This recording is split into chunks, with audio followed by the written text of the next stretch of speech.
everybody, and welcome back to another episode of Agents of Fandom podcast. Today, I am your host, TJ, aka Fat Thor, and I am joined by my co-host, Zen from the Listen 3000 podcast. This is Fellowship of Fandom, the Lord of the Rings, Rings of Power after show brought to you by Agents of Fandom. And today, we are here to talk all about episode 6 of the Rings of Power. Really great episode, I thought. Really brings the stakes up. I think really brings together pretty much everything that's been building on this season. So to start it off, as we always do, Zen, I kind of already gave my thoughts. What were your thoughts on this episode? I thought this was a dope episode. Like you said, it kind of like a build. It was like the resolution to a lot of the build up that we've been getting with a lot of some of the storylines here and there. I thought it was a dope episode, man. We got a lot of we revisited some of the characters that I've been waiting to get back with, like the Stranger and my guy Arondir. So yeah, I thought it was a dope one. It was a really good episode. Yeah. Our boy Tom Bombadil. Yeah, I loved meeting back up with the Stranger. That we've talked, like that's one of probably my favorite storylines, which maybe no, I'm gonna save it. I'm still gonna save it. My Blue Wizard theory. I've been teasing this since we've started this show, but I have a theory on the Stranger. But I want to. There's something better. Like we gotta wait to talk about that in depth. But let's start off this episode. So we begin with Arondir running through the woods on his quest to find Adar and get his revenge. And we get a really great scene, just a straight up action scene with him taking out, some orcs. Our boy Arondir, we both love him. I'm so sorry. I'm trying to look up his name real quick. Ismael Cordova, something like that. I'll look it up really quickly while you give your thoughts. But what'd you think? Just awesome, dope action sequence. What'd you think of our boy? I thought it was dope, man. They got it. Like I said, he was going crazy with the sword work. You know what I mean? Getting rid of these orcs. I thought it was dope, man. I'm glad to get back with the character because, like we said the last time we were on here, how they have to kind of balance so many different storylines and so many different characters throughout this show. So, when it's time to get back to the storyline or the character that you might, not prefer, but like you enjoy a little bit more, it's dope to get that. And to open the episode like that was super fire. Yeah, unfortunately, that's all we get from Arondir in this episode. Yeah. I wish we got more, which we talked about. We're really balancing a lot of characters here, so it kind of makes sense. I'm sure that next episode is going to be a lot more heavy with Arondir. At least I hope so. So, and also, full name on that is Ismael Cruz Cordova. That is the actor who plays Arondir. And we've talked about this before, and we're going to talk about this in this episode in particular. I really think like Charlie Vickers carries the show with his performance as Anatar / Sauron. But besides that, I think Ismael Cruz Cordova is my favorite character in this, just off performance. Like, I love him so much. I think he is so great as Arondir. He's just such a badass, and he feels like it, like just like I feel like this sounds weird to say, but like he's such a good elf. Like he like what I think of like an elf, especially like from the books, like how they describe them as like being, just like super agile and like he's like one with the nature and all that, like the stuff we got with him in the Ents and the trees. Like I think he just nails it so good. Like I love that character so much. Same. I agree with you. But like I said, unfortunately, that's all we get of Arondir in this episode. But we get a lot more of Celebrimbor. We get a lot more of Anatar / Sauron. Again, we talked about the Stranger being some of my favorite parts, but this, again, another favorite part of this show for me is any scene with Charlie Vickers and Charles Edwards as Celebrimbor together. Amazing. And again, I really think that Sauron, Anatar, Charlie Vickers' performance and his relationship with Celebrimbor really carry this whole season. Like, I feel like everything kind of is rooted in that. And so we see Celebrimbor and the other Smiths working on the 9 rings for men. And Celebrimbor, we've a common theme we've seen throughout all of these episodes is him just continuously descending deeper and deeper into this obsession over the rings with the help of Anatar's influence. Obviously, he's definitely accelerating that, making it way worse. Mm-hmm. But he like snaps at the Smiths. He's like, you guys suck, basically. He's like, y'all are lazy, like blah blah blah. And Murdania, his assistant that we've seen in multiple episodes, basically tells it like, yo, like we're working as hard as we can, you know what I mean? Like chill out a little bit, maybe. And he forgets her name. He's like, that was crazy. He's like, who are you again? Right? And like, not only they never really confirmed this, I don't think, in the show, but it seems like even among the Smiths that work with Celebrimbor, Murdania was like his like assistant, like, you know, one-on-one. Like we see them multiple times in this season prior, spending one-on-one time together. So like he knows her name. And Anatar comes in, he's like, hey, it's all cool. Like, you know, Celebrimbor, he's just stressed, right? But Zen, what did you think of, like, again, like we've seen Celebrimbor kind of descending here, but to the point where he can't even remember his own assistant's name. How'd you take that? What was your read on that? I thought that was crazy, man. Like you were saying, it felt like the way they framed their relationship throughout this season, it was like she was like his number 2, like his assistant, like somebody that he would go to before anybody else. So the fact that he forgot her name was crazy. Do you attribute that to him being stressed? Like, what do you think that was really behind that? I think it's Anatar for sure, and I think definitely it's just like his influence, and I think definitely we talked about this, I think it was last episode or the episode before. What makes Sauron / Anatar such a great like the great deceiver, right, is that his lies are most often than not rooted in truth. So I think like Celebrimbor is fatigued. He is overwhelmed by this, which again is a cause of Anatar's push for him to make these rings, like his continuous kind of pushing him that he needs to do this. But I also think that Sauron is working his kind of illusions, his kind of, he's in his brain. Like he works his way into something that we're going to talk about a little bit later with Galadriel and Adar, how they talk about how he works his influence and he gets himself into your mind and makes you believe yourself that like these lies. So I think that is really what's going on, and like specifically why he forgot her name. But yeah, I think this is all part of his ploy, which again, we will get into. We really see that exemplified at the end of this episode. But after this, we see Anatar basically takes control of Eregion. He goes outside. He tells Celebrimbor that his people want to see him, but Celebrimbor's like, you handle it, right? Like, I can't deal with this. You go handle it. And so Anatar's like, all right, dude, bet. He goes outside. He's like, yep, Celebrimbor is deep into his work. So I will be taking, I'll be taking point of the city pretty much. And, no one is to disturb him. And we also see one of their scouts that they sent out is brought back, and he was killed by Adar and his orcs. And they write a little message for our boy Sauron saying, what did they say? We know you're there, something like that. Yeah. I can't remember exactly what it said. Someone in the comments maybe can help me out. But again, basically saying like, yo, we know you're in there.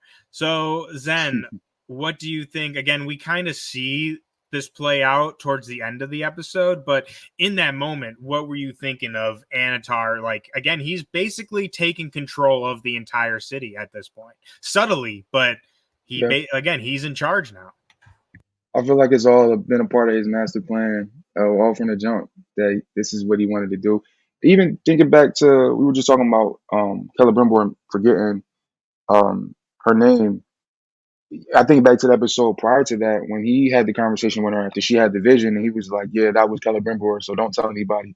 Like, he's just sowing these little seeds of doubt and mistrust throughout everybody. And even with Celebrimbor now, like he's kind of slowly, subtly pushing him out the way so he can kind of just take control of everything. You know what I mean? And using his illusions and his power to move him out the way, basically. You know what I mean? So I think it's crazy, man. Sauron really a problem. You were telling me, and I'm starting to see. So Yeah, he's a problem for sure. And you bring up a really great point with Mardania, his assistant, that Anatar has been working her just like he's working Celebrimbor. We saw, like you hmm said last episode, he tells her that that monster that she saw was Celebrimbor, which I would also say that he totally purposely put that ring on her finger to make her hmm go into the unseen world. And we see in this episode too, he appoints her as basically like the head of the Smith. He's like, I'm trusting you to keep everyone else in line, basically. So kind of gives her like a little promotion. Like he's like hyping her, he's gassing her up a ton. And hmm something, this very quick point, I won't go too deep into, but it reminds me of a point I think we didn't talk about last week, is when he's talking to her and he references her to Galadriel. He compares her to Galadriel. hmm And I want to bring that up just because that is a great example of, again, him just gassing her up, because Galadriel is looked at like among the elves as like one of the most like fair and beautiful of the Eldar, the like sect of elves that she belongs to, you know. And not only that, but her hair. So again, I won't go too deep into this, but a lot of the elves deal with light. And like, so in the, when they lived with the gods, there were these two trees that exuded light, and they like not worship them, but that's like, they talk about the Silmarils in this, those jewels.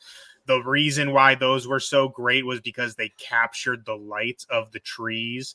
And the elves say that Galadriel's hair is shines with the light of these trees. So she's again like just regarded as very a prominent figure of the Noldor. And so to compare her to Galadriel, that's like, oh my god, like really? Like I look like, he's you know what I yo, mean? Like I'm being, he's risen her up. He's risen her. yeah, exactly. It's like I like Mhm. when I saw that, which I mean, Mardani is great. Not saying anything about her, but like again, the at least that's kind of how I read it, like from how they describe Galadriel in the writings and in Tolkien's work.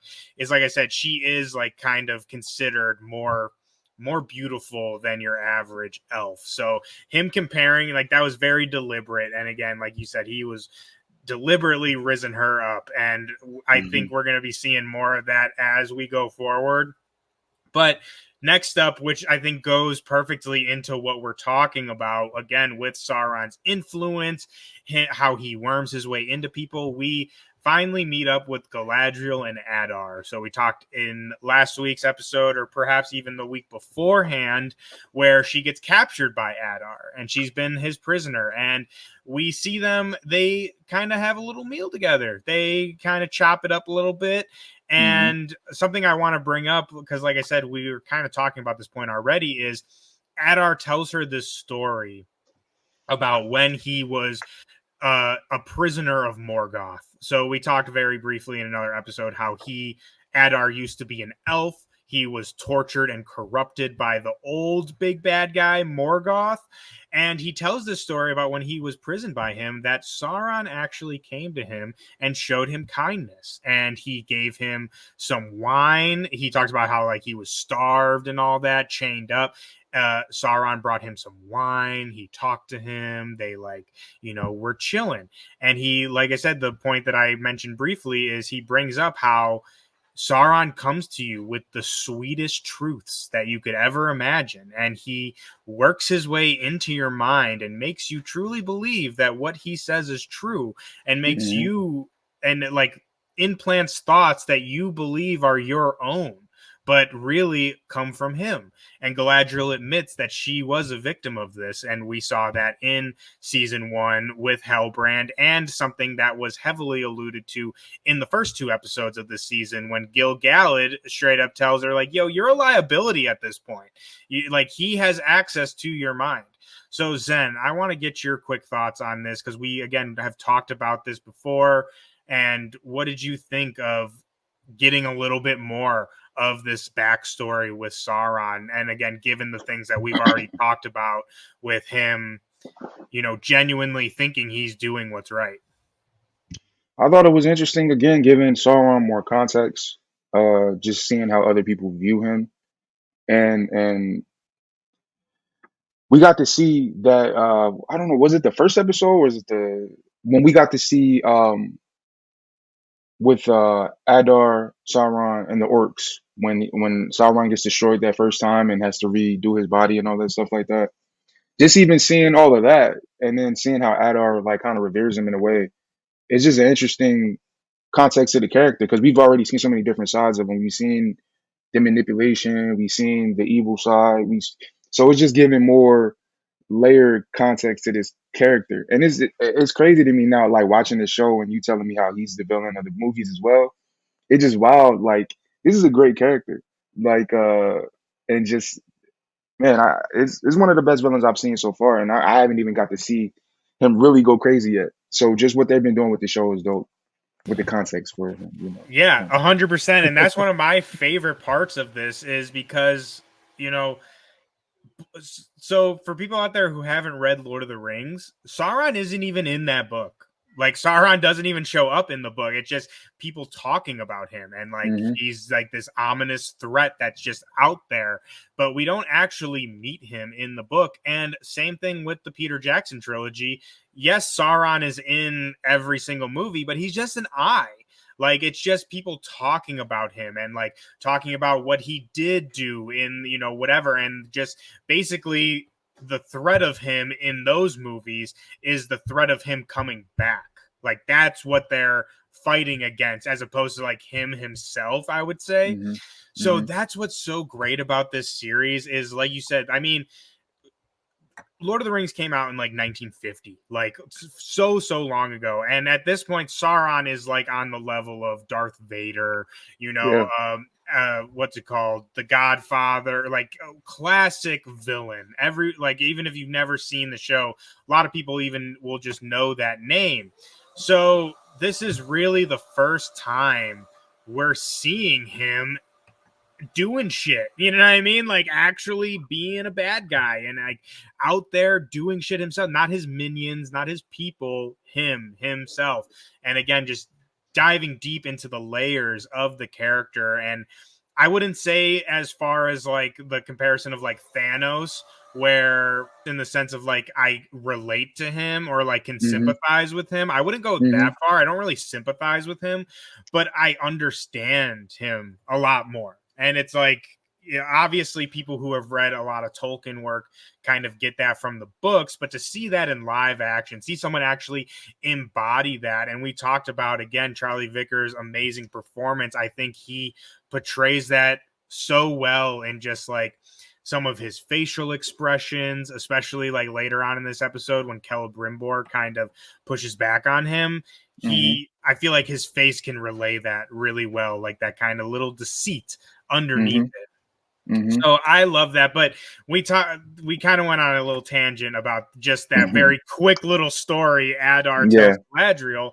But he basically brings her a proposal and he says, elves and orcs, while we've always been enemies, we could work together. And he presents her with Morgoth's crown, which, like we Mm. just mentioned, Morgoth was the big bad before Sauron. Sauron was his general. So when Morgoth was kaput, Sauron took charge. But he brings her his crown and basically says, like, yo, this is what I used to kill Sauron.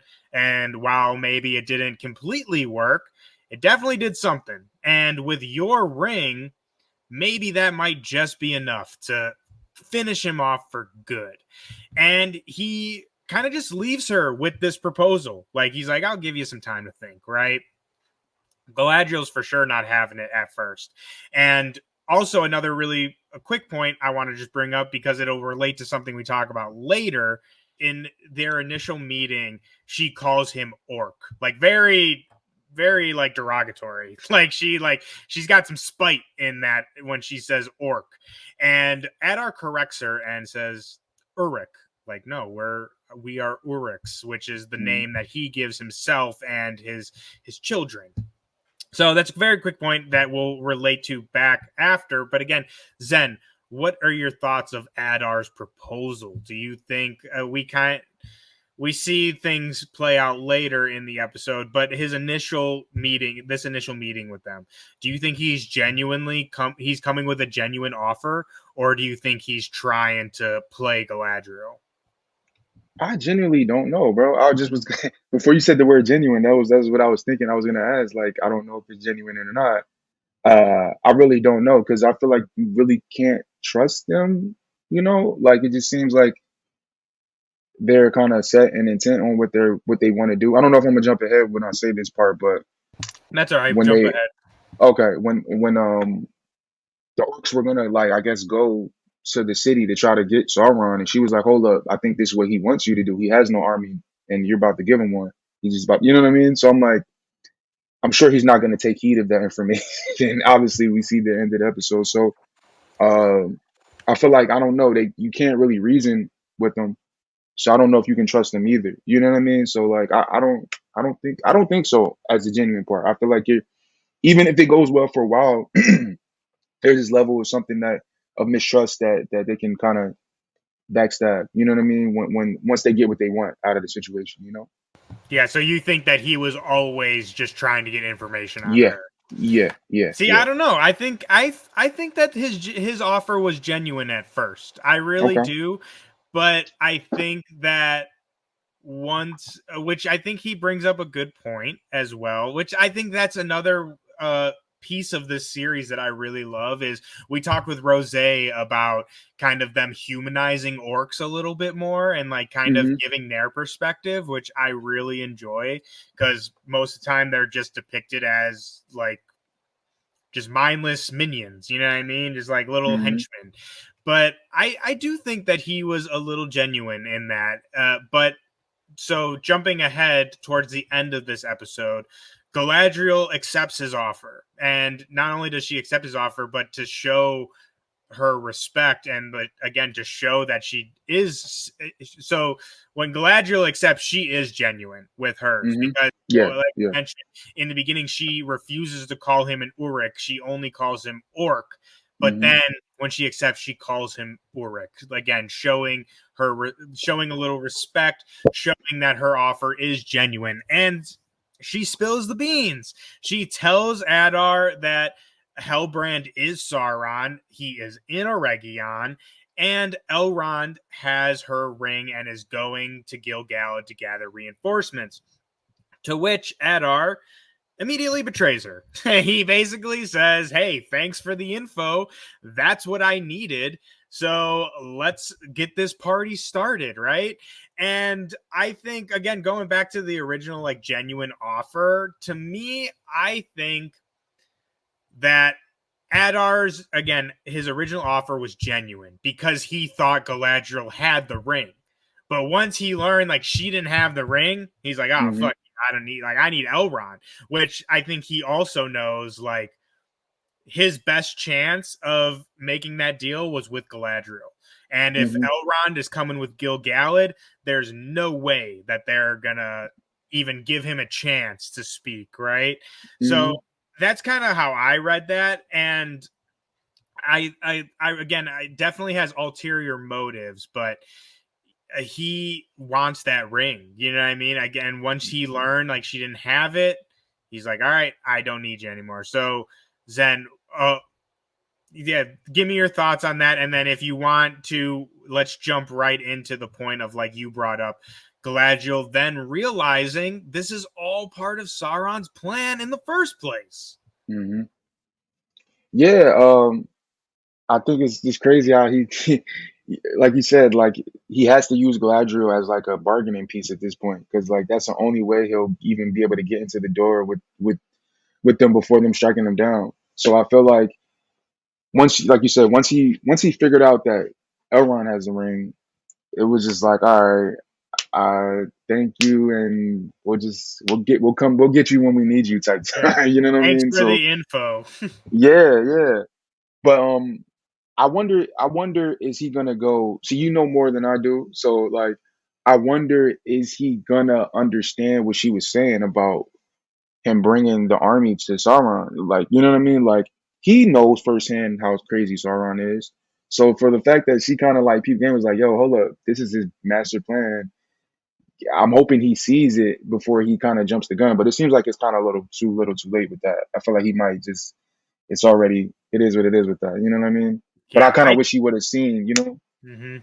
I what you think saying? that Adar is just blinded by not only his hate for Sauron, but his fear for Sauron. I think he Mm, is genuinely afraid of Sauron, and he feels I killed him once, and like I have to finish this before it gets worse. Like I have to get him now before he gets too much power. So I think he hears what Galadriel is saying, and I think maybe even a part of him knows that it is a trap, but he just mm-hmm, doesn't care at this point. He's like, I have to snuff this out now. Like if that means I'm sacrificing my kid, my children, the orcs, like that's what I'm gonna do. And that's kind of how I feel like he's feeling right now. But yeah, I mean, again, going back, that's why I said I feel like a lot of this relates to what we were talking about with Sauron, the Great Deceiver. This Galadriel realizes this is all part of his plan. He wants the orcs to attack Eregion so that they can fight the elves for him. Like she says, he doesn't have an army, he doesn't have any allies. So, like, what is his plan in Eregion? And again, what else could it be than to make the orcs again fight his battle for him? He can't take on Gil-galad and everyone by himself. mm-hmm. Yeah, man. Yeah, it's getting crazy, man. This show's getting nuts. Crazy. And one quick point I want to bring up too before we move on is Adar's point about the elves already being corrupted. I think that's a really great point. And again, kind of piggybacking off of what you were saying, like why he's not really heeding what Galadriel is saying, is I think that he believes, which I mean, he's not completely wrong, like you said, Galadriel admitted to him that she was under Sauron's influence. So just like Gil-galad, he knows that she could be, a liability. Like Sauron can get to her, right? And Mm-hmm, now with the creation of the three elven rings, again, similar to Elrond, I feel like Adar feels similar to Elrond in the sense of like we can't trust the rings. So if you guys have the rings, you're already under his influence, right? And so I think that kind of adds a little bit more context as well to why Adar decides not to heed Galadriel's warning and is just entirely focused on taking Eregion again to take Sauron out. But after this, we meet back up with, we talked about this in the beginning of the episode, but the Stranger and Tom Bombadil. We see them kind of just chilling at Tom's house, and the stranger is asking him to basically teach him magic. And he asks about the secret fire, and he says that he's been getting visions of Nori in trouble. And he asks Tom Bombadil, how can he harness this power? And Tom's basically like, who are you to harness this power, right? Like, he's like, the secret fire does what the secret fire wants. It'll show you what it wants to show you. Like, you can mm-hmm, channel the power, but you can't like there's no master to it. Everything is its own master. He says something along those lines. And he mm-hmm, also tells him that he has another trial, and that if he doesn't pass, he basically says like, you failed every test you've had thus far, and if you fail this next one, there's not going to be another chance. So mm-hmm, Zen, we meet up, we'll go to this next point right after this, so if you want to hop into this as well, that's fine. But mm-hmm. what did you think of, again, Tom's such a mysterious guy, right? He's always speaking in riddles. Like, what do you think is this trial that the stranger's gonna have to go through? Like, are we talking trial like agility, like he's running through the desert, like Luke Skywalker training montage type trial, or what do you think he means by that? I was wondering if it was one of those situations where like it was like a trial, but without you knowing. It was like you had to decide or make a decision without knowing you were actually in some type of trial, and then you make the wrong decision. It was like, oh, you failed, type. You know what I mean? That's what I was thinking. Because maybe I'm thinking too crazy, but like, what if him picking between the trial and going to try to save Nori is the trial? I don't know if that's too That's a crazy or good not. point. I mean, like I said, I You feel like know? everything Tom says is a riddle. And Yeah. it's like we don't know what he really means. So that's Hmm. I think that's a great possibility for what this trial is. I mean, Hmm. it could, is he going to fight a monster, right? Because Like like, it's did like we what see the other trials at all? Right? No. no, so when he says he's failed every test thus far, I kind of just took that as like so like we see in season 1, like he don't know shit. He can't even Yeah. talk. And like Yeah. he blows up that tree. And when the dark the zealots of the dark wizard or the acolytes, I'm sorry, that's the proper word, acolyte. They come for him in season 1. He like, yeah, he fends them off, but like I would say like they kind of beat his ass a little bit. Yeah. Yeah. And so I think that's kind of so I think you bring up a great point though, and that's why that's a great possibility. Is he says he's failed every trial, but it's not like he's been presented with like a puzzle or something. So Hmm. it seems like these trials can be just very situational, like what you know his response to things that are going on. So I think you have a real like that's a really great option for what this trial is. I kind of hope he fights like a monster or something just because that would be cool.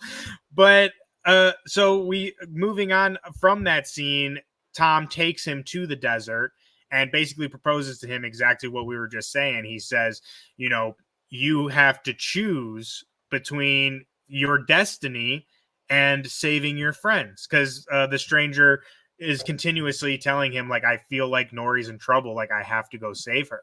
Hmm. And he also is like I can just come back, dude. Like, I'll go save her real quick, come right back, we'll pick this right up.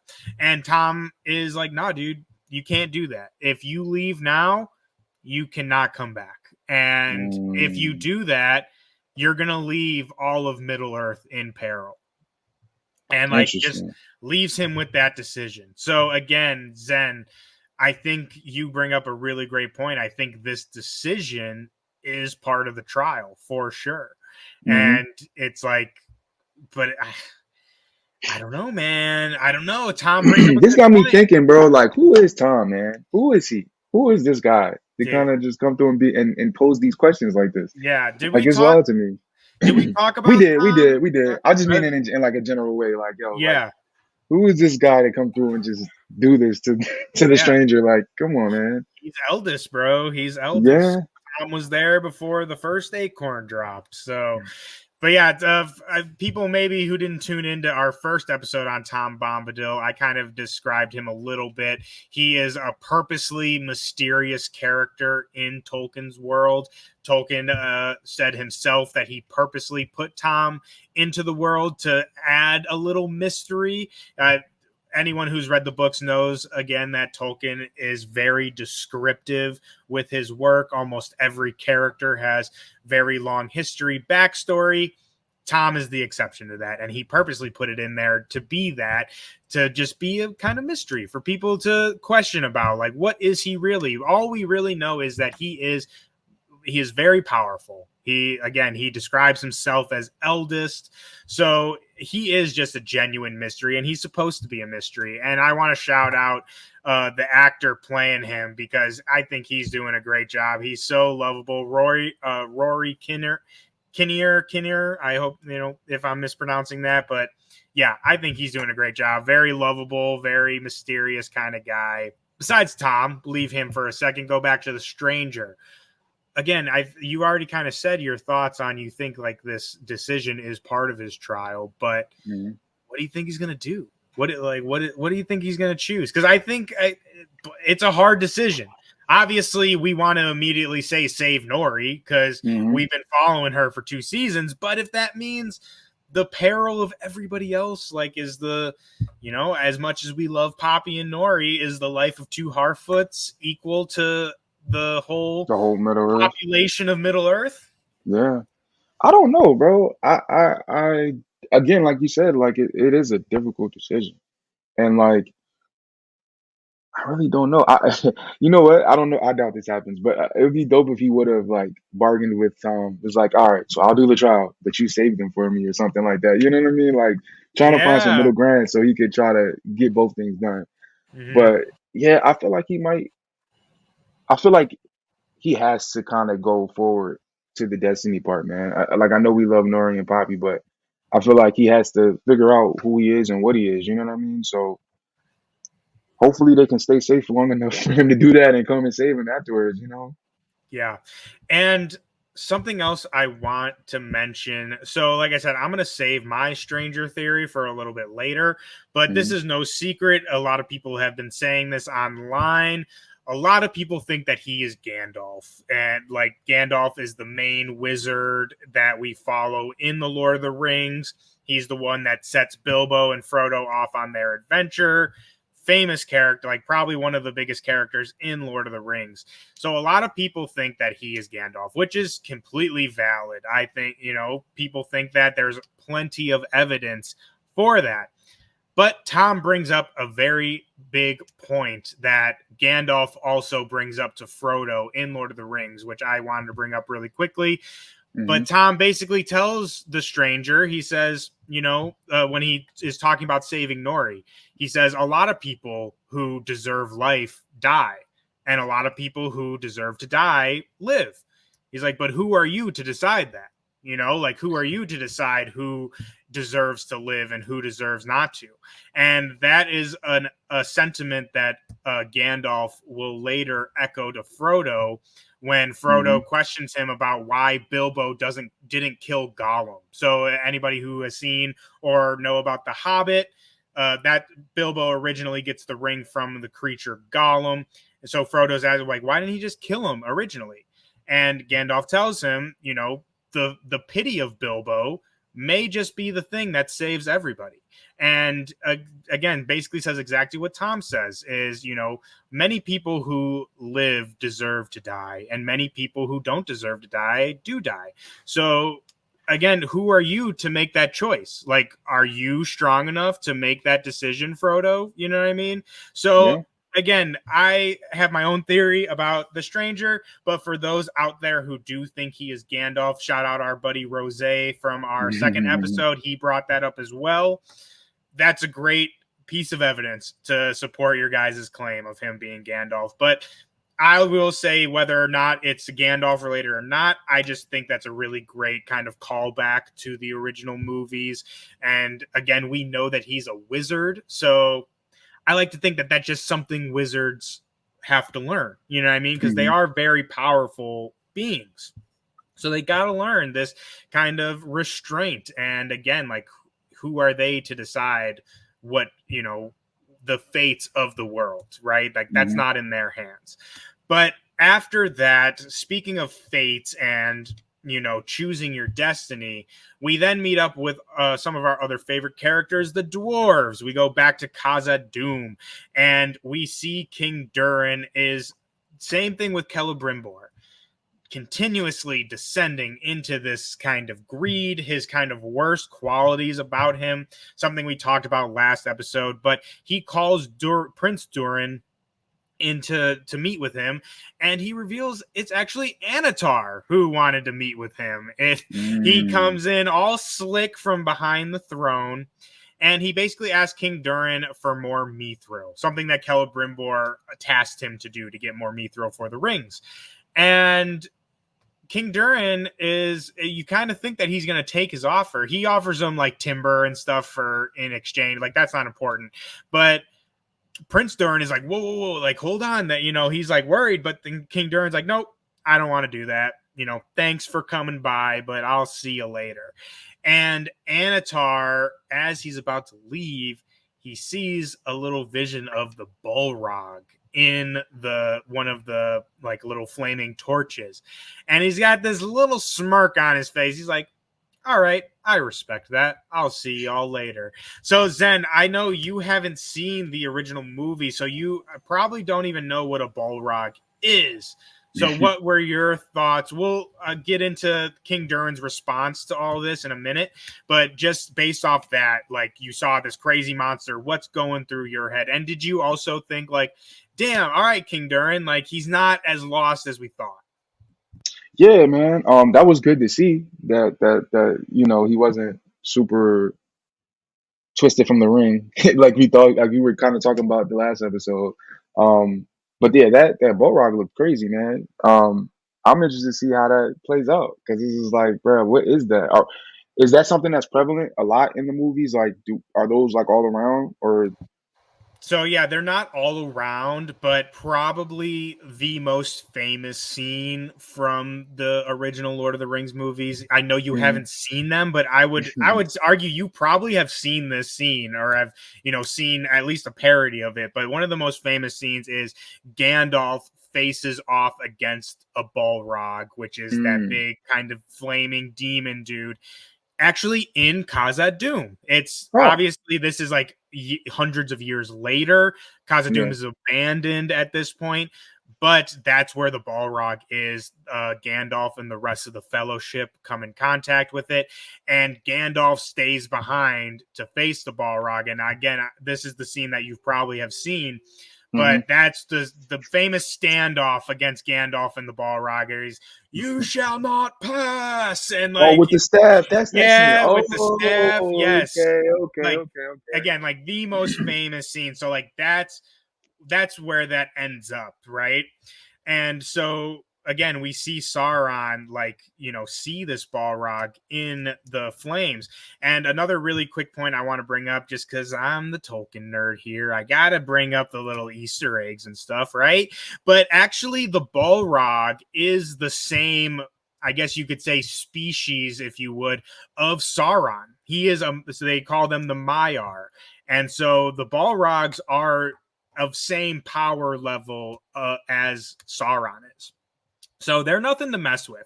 And what they are basically one of Morgoth, again, the big bad from before Sauron, was one of his like first creations of when he was creating his evil kind of things. And they were like his bodyguards, if you would. And he would dispatch them in, wars, like where he needed, things to get done.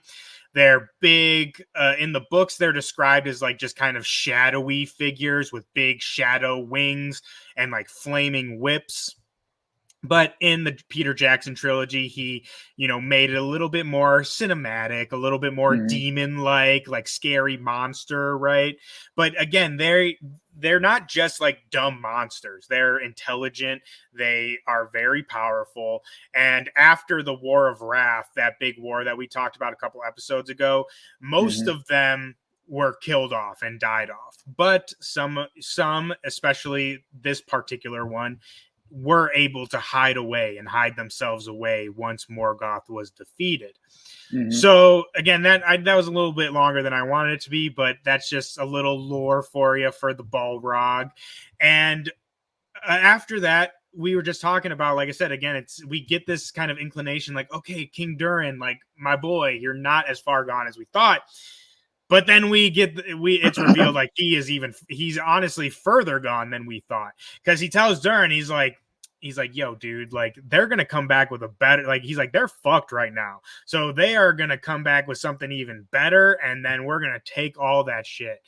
And Durin's like, no, dude, no, like no. So, uh, before I get to my next point on the dwarves, because we got to move on, we're already cutting on, close to time here.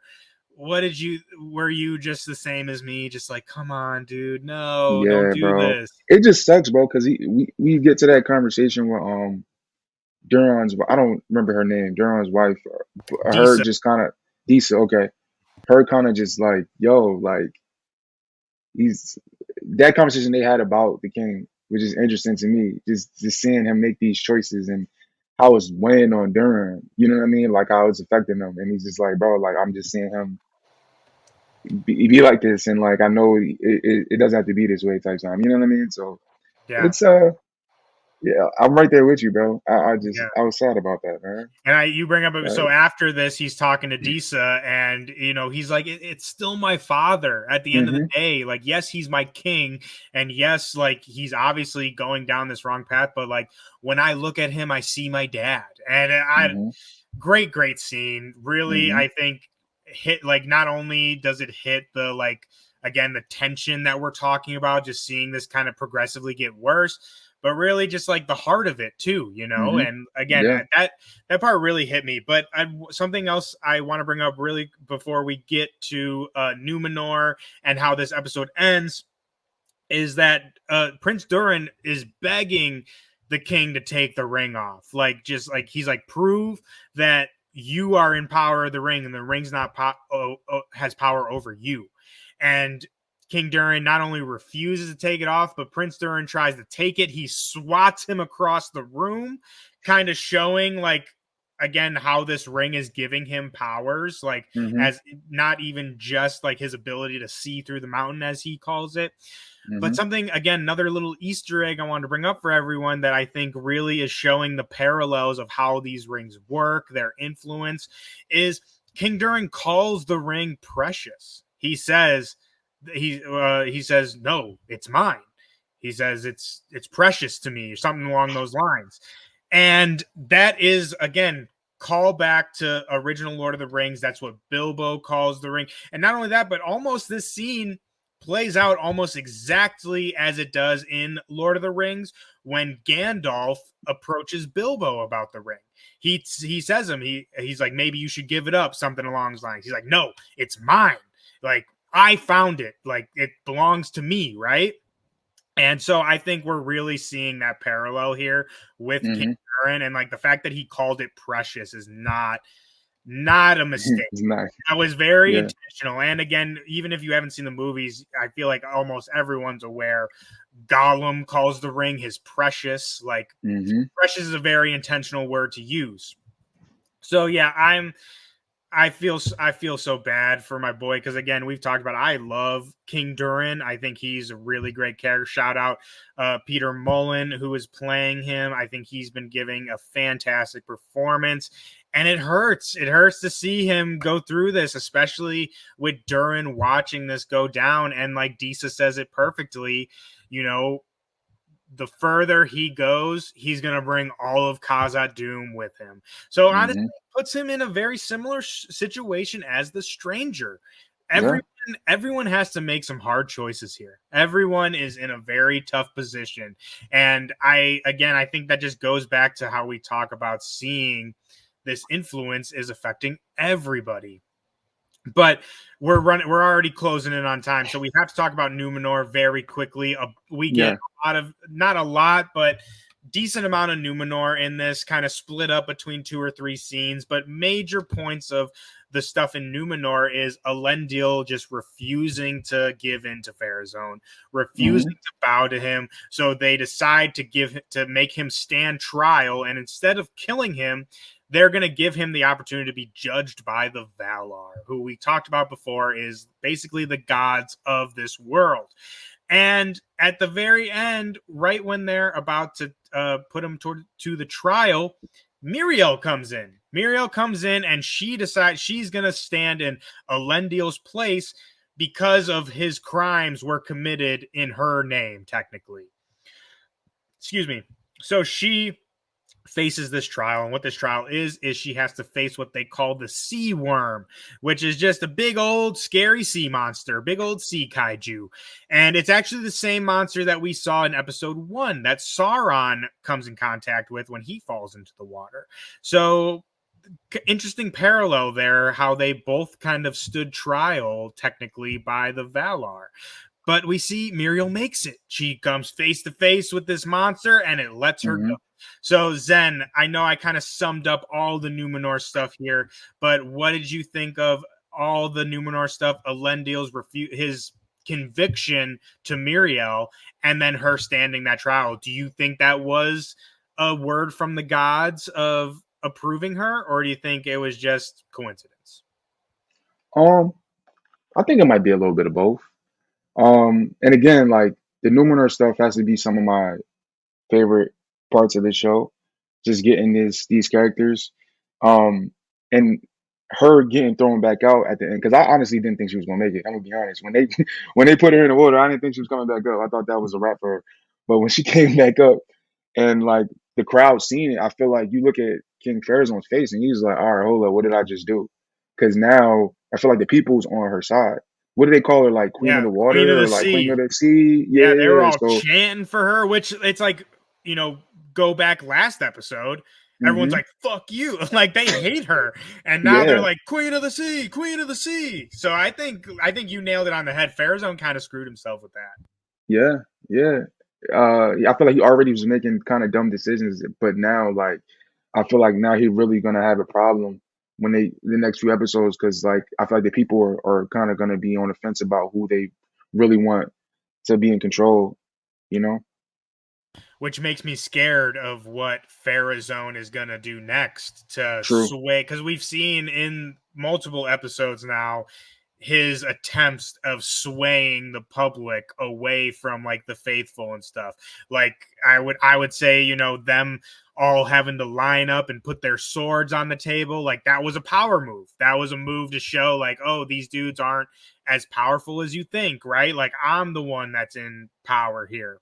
So it makes me worried to see what is going on what's going to happen next to the other members of the faithful and what his response to this is going to be. But I also want to mention Elendil very quickly, because again, a lot of the Numenor stuff revolves around his unwavering loyalty to Miriel and to the other faithful. He has a great scene with his daughter where his daughter is coming in trying to convince him to, just fuck it, just say it, right? Like you don't even have to mean it, just say it. And he has a great line that I really love. He says, she tells him to set aside his pride. And he tells her, if you think this is all about pride, then like we have nothing else to talk about. And I love that, just because people who may know him, Elendil, from the books or like the history of him, he becomes like the king of kings for the race of men.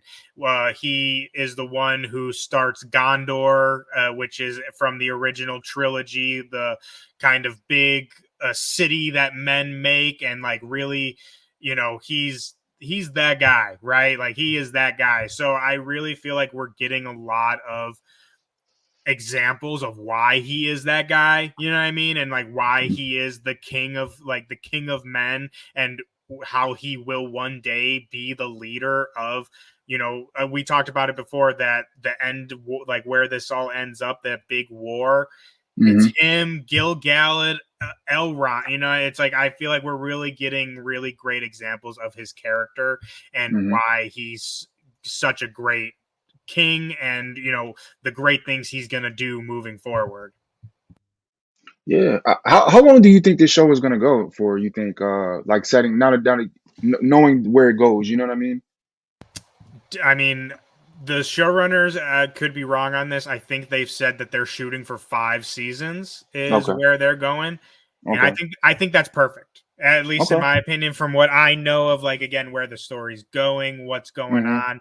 I think that I don't want to spoil it. I've alluded to this in previous episodes. People at home who know more about this will know what I'm talking about. But the next kind of big event, I think they could split up into 2 seasons. So I would Mm. say like that's going to be season 3, season 4, and then season 5 will be like the fallout of that big event, what happened after that, and Okay. then kind of setting us up to excuse me, again, where we know we're going to end up, which again, people out there who have seen the original movies, the big battle that we open up on in the first movie, Fellowship of the Ring, that is hmm the last like that's where this is all headed. So I Okay. think, like I said, season 5 is going to be kind of the fallout of that, and I think the next big event that's going to happen easily could get 2 seasons out of easily. That kind of brings us to the end of the episode. Our last point that we have to talk about, probably the biggest of this episode, again going back to Anatar Celebrimbor. Celebrimbor finally starts to catch on. He is working away at the rings, and he hears alarm bells going on outside. Which also this is going right off of our point we talked about earlier in the episode when Adar does not heed Galadriel's warning and decides to go ahead with his attack on Eregion. So the attack's happening. Celebrimbor hears the alarms, and he's like, "What the? What's going on?" And Sauron is like, yeah, it's all good, man. Like, I got it covered. Like, just go back to work. And Celebrimbor, for the first time, I would say, in all of this, pushes back against Anatar. Straight up shoves him against the wall and is like, no, like, this is my city. Like, I need to see what's going on. And then Celebrimbor goes outside, but he sees everything's fine. The ladies walking a dog, like, people are chilling, enjoying the beautiful day. And Sauron comes out and he's like, I told you, man, everything's fine. Like, everything's good. Go finish the rings. I got things covered out here. And on top of all that, he presents Celebrimbor with Feanor's hammer. So we talked about Feanor a little bit in previous episodes. He is like known as the greatest smith of all the elves. He is the one who created the Silmarils, which we talked about. Again, they were like the creation before the rings, right? And he also presents him with a new powdered form of mithril, which Anatar claims he got from the dwarves. So, Zen, before we get to the big reveal of all this, what did you think of this whole scene? Again, Sauron appealing to Celebrimbor's pride with kind of egging him on by being better than Feanor, giving him his hammer and this new mithril. Again, master manipulator, like we said before, man. Like he's really he's good, but he's good at that, man. He really is good at it.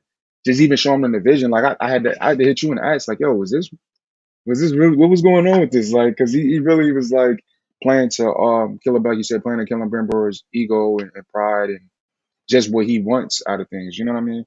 So I feel like that was a crazy twist, and then just the ending past that, this episode really ended very crazy for me. You know what I mean? Like that whole sequence going from the Celebrimbor part to like Sauron kind of like really taking over everything. You know? Yeah, exactly. And then so he presents him with these things again. The powdered mithril, Feanor's hammer tells him like, "Let's do this, bro. We're right there. Like, let's do it."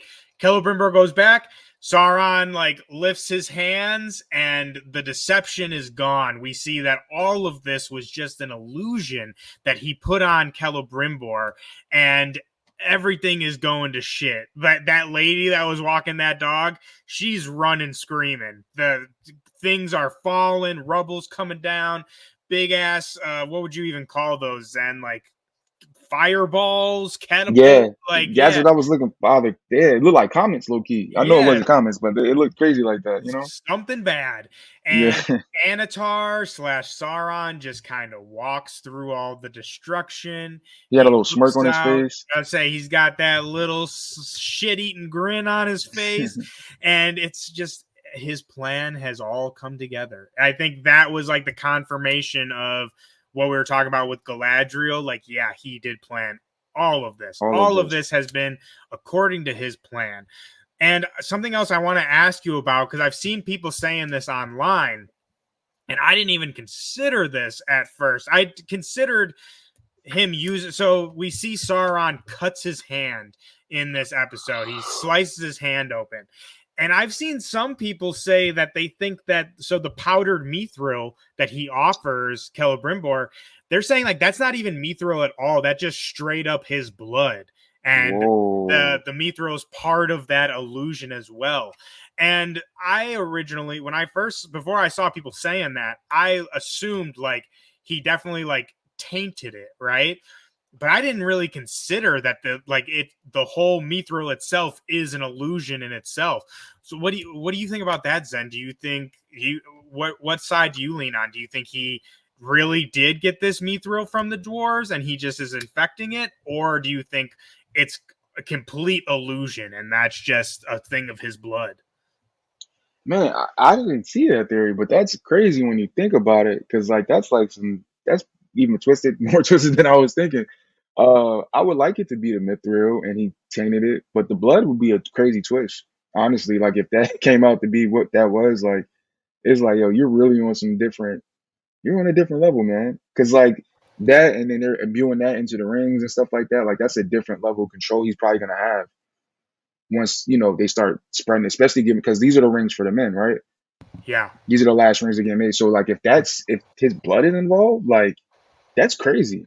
Yeah. And it also goes into like the lore of the rings as well, because not only I mean it's a lot of it is attributed to, excuse me, like we talked about, men are very corruptible, like just Hmm. like this, us as a species are just very prone to being decepted, again, corruptible.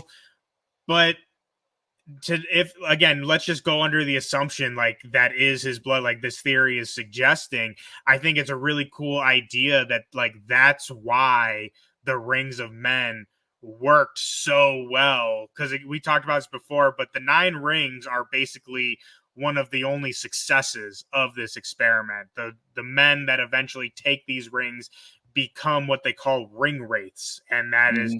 they're Sauron's number one minions. They all fall to the deception of the rings. So to have the idea, like the another kind of factor into that is that these are the only rings not made with mithril, but Sauron infected them with like his own blood. Hmm. I think that's really fucking cool. And if that is the case, I think that's really cool. And again, it gives a little bit more insight of like why the ring race like becomes so evil. Like it's understandable, Hmm. like I said, because of they're easily corrupted, but I think that just adds a whole nother layer to it. And I also saw, I wish I should have taken a picture of who said this so we could give them credit, because I think it's a great shout. Someone also brought up the idea of uh bringing it back to earlier in this episode when Adar is telling his story about the wine. He says that the wine was like the brightest shade of red, like deep dark red or something like that. What if that Hmm. was his blood too? What if like Sauron gave, Maybe. yeah, right? Like, I mean, I Yeah. don't really think that will play into anything, but I just a cool little detail to think about it. Like that could have been part of what corrupted him into being an Uruk, like from elf to Uruk, right? Like that could have been part of the secret sauce in the creation, right? Hmm. Man, these theories are crazy. I'm not putting it past none of this at this point. Yeah, like I said, I think both of those are really great shouts, really great ideas.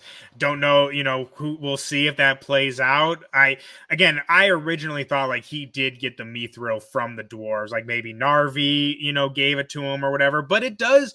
I feel like as we're talking about it, does bring up more questions than answers because again, King Durin explicitly tells him no. So it's like, was Hmm. Narvi giving him mithril under the table, and not only giving him mithril, but this new, all of a sudden they have this new powdered form like that they've never had before. It's sus for sure. It's definitely suspicious. But that brings us to the end of this episode. War is coming. It is here. Adar is taking Eregion. So Zen, what do you hope we see? We got 2 episodes left. We're closing in. What do you hope to see in these last 2 episodes? And do you have any theories of what where we're gonna end up next week?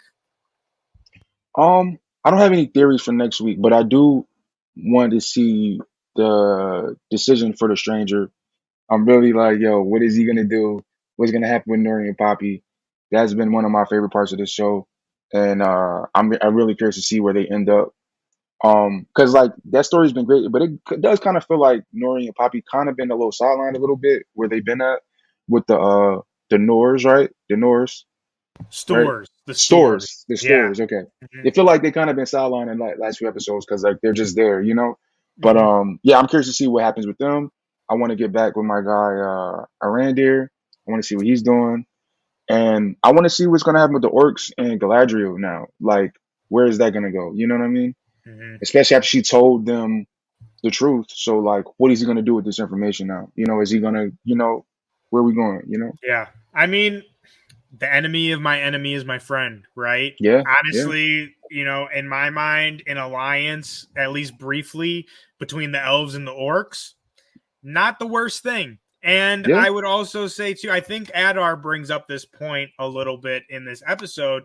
But again, coming from like a lore perspective and all that, is we mentioned this briefly, but the elves and orcs kind of have just inherent beef with each other because elves are the first children of Iluvatar, which is like the main god of this world. And the orcs were never supposed to exist. Like they were created from dark torture from Morgoth. Like it was not part of, for all intents and purposes, God's plan for the world, right? So like they see orcs as, again, like just like dark evil creations.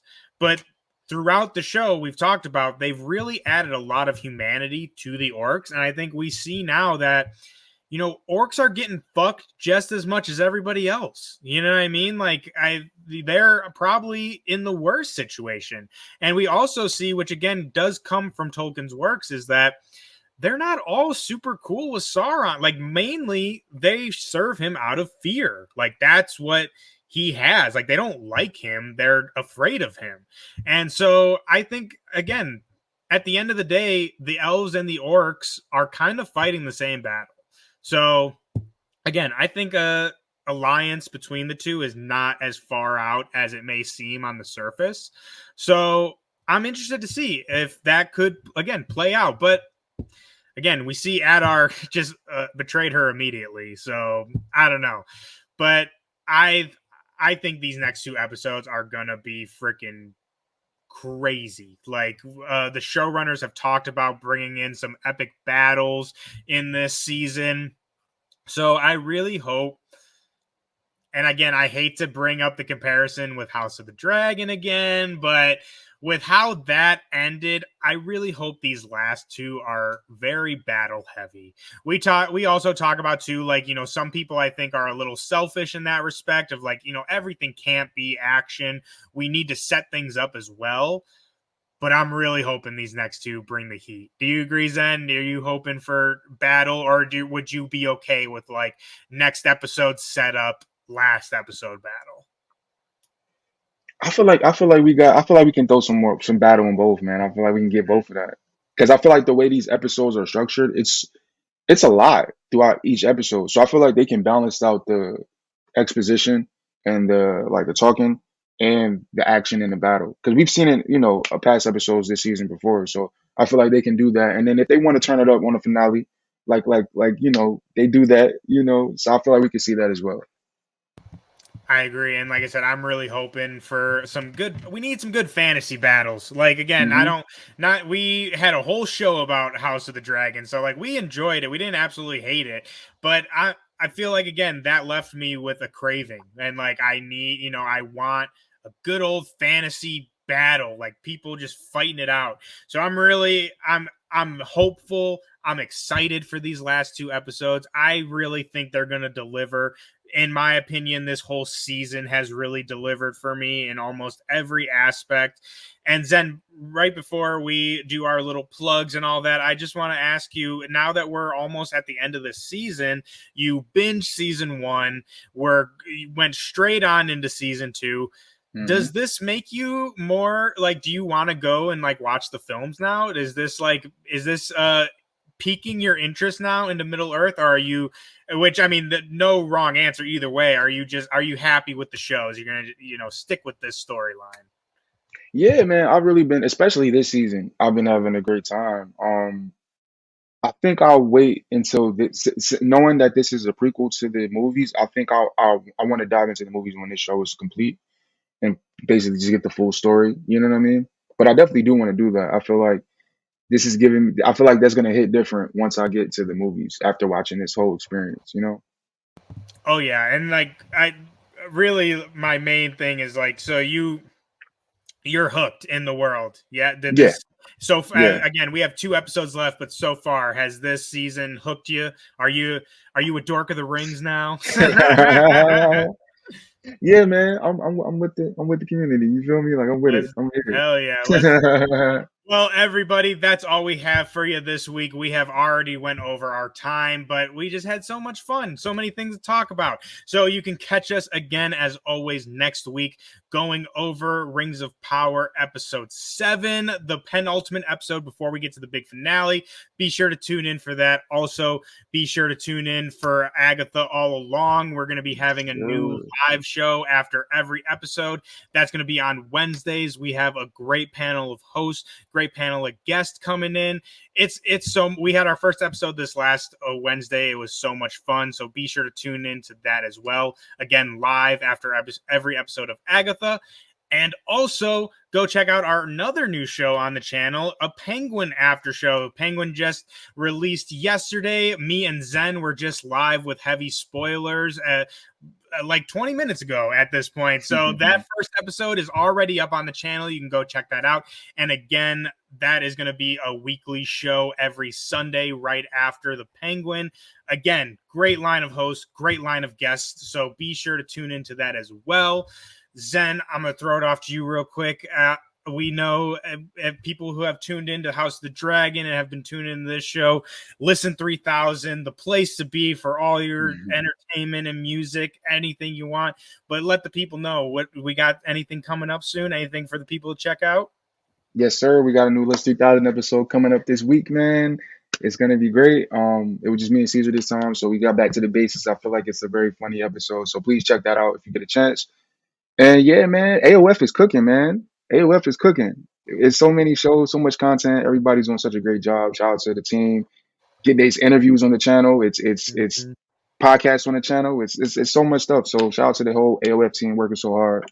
And man, what can we say? We doing what we do. You know. Yeah, Zen said it perfectly. So if you guys love all that stuff, if you love entertainment, TV, movie, news, interviews, anything you want, be sure that you are subscribed and following us on all of our socials on YouTube. That's Agents Fandom on Twitter and TikTok, Agents of Fandom pretty much everywhere else. They're at the bottom of the screen as well. So again, be sure to tune into all of our new shows we have. We also have the other show that I co-host is the Comic Corner. That's going to be me, Damon, and AF. We have a show every single week going over new comics, what we've read, comic news, reviews, interviews, everything you need. So again, be sure that you are subscribed and following all of our socials so you are up to date with everything we have going on.